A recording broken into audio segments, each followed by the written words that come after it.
Pour les patients atteints d'un syndrome d'Ehlers-Danlos, les consignes générales à adopter au quotidien sont d'éviter les mouvements en force, en résistance, brusques, répétitifs ou avec des amplitudes extrêmes. Il est également important de prendre en compte les signes de fatigue et les douleurs, de changer de position régulièrement et de faire des pauses. Pour se laver, et notamment sous la douche, certaines aides techniques peuvent faciliter la toilette. Le tabouret de douche, le siège rabattable avec pied, la brosse courbée et le lave-orteil. Pour le shampoing, la position peut être optimisée en choisissant d'être assis et de se pencher coude sur les genoux. Pour la baignoire, la sécurité des manœuvres peut être améliorée par quelques aménagements simples, tels qu'une planche de bain, un tapis antidérapant et une barre d'appui murale. Un certain nombre de dispositifs peuvent aussi faciliter la réalisation des soins de l'apparence. Une brosse à dents électrique, un rasoir électrique et un peigne ou une brosse à long manche. Le maquillage sera également facilité par une posture favorisant l'appui sur les avant-bras. Et bien sûr, quand c'est possible, le recours à une esthéticienne ou à un barbier peut être très utile. S'habiller sera facilité en position assise, mais également par le port de vêtements amples et en choisissant d'enfiler un bras, puis l'autre, puis la tête. Le déshabillage pourra être réalisé dans le même ordre. Des dispositifs peuvent aussi faciliter certaines tâches quotidiennes. Un chausse-pied à long manche, un enfile-bas de contention, des lacets élastiques, un anneau pour les fermetures à glissière et une pince à long manche.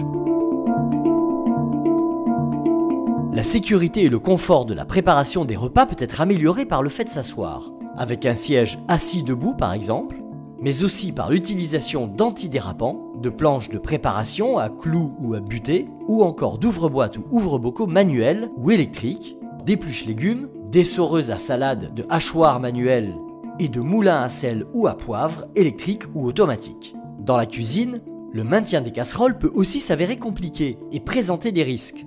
Une méthode simple peut aider à les prévenir.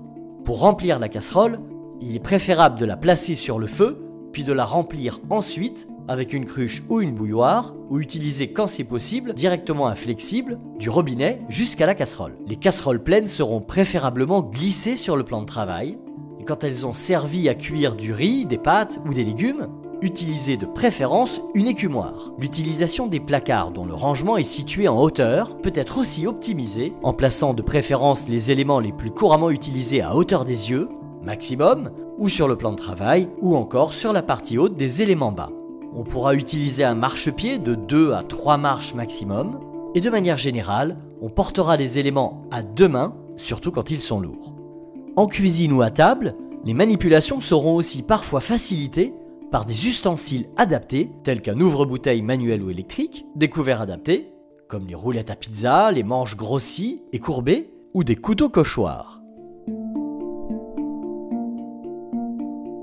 Pour les déplacements, l'utilisation d'aides de marche, telles que le déambulateur, peut être préconisée. Les fauteuils roulants manuels ou électriques, ou les scooters électriques, peuvent faciliter vos déplacements, notamment à l'extérieur.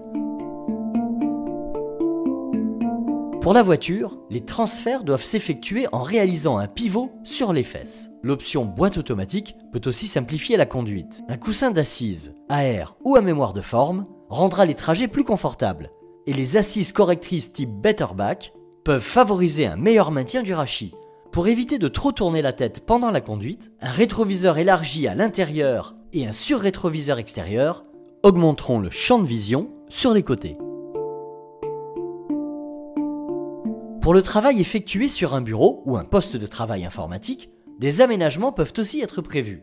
Des reposes avant-bras, une chaise de bureau adéquate, et ici la recommandation est d'en tester plusieurs pour apprécier les multiples réglages, les accoudoirs, les appuis lombaires, la hauteur variable et la présence ou pas d'un appuie-tête. Le choix d'un matériel spécifique peut aussi faciliter l'utilisation au quotidien. Des stylos adaptés, des manchons facilitant le positionnement des doigts, ou encore par exemple des ciseaux ergonomiques à ressort.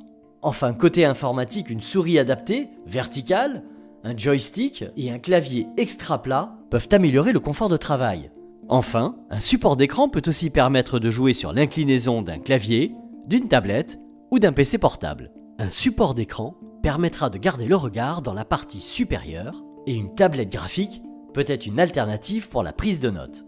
Enfin, les systèmes d'exploitation comme Windows ou Mac proposent aussi des options d'ergonomie qui peuvent être très utiles. Enfin, l'organisation du plan de travail peut permettre aussi d'optimiser la position et le confort, avec le choix d'un bureau d'angle et d'un siège à assise pivotante, avec l'utilisation de supports de feuilles et le fait de placer les éléments les plus utiles à portée de main. Le contenu de cette vidéo n'est pas exhaustif. Pour éviter de vous luxer les doigts, vous pouvez porter des orthèses type Hannoud Murphy. En cas de besoin, adressez-vous à un ergothérapeute pour essayer du matériel et obtenir des conseils personnalisés. Les revendeurs de matériel médical et les sites internet spécialisés sont également une source d'idées. Vous pourrez ainsi cibler quelques aides techniques qui vous permettront de pallier à vos difficultés dans la vie quotidienne.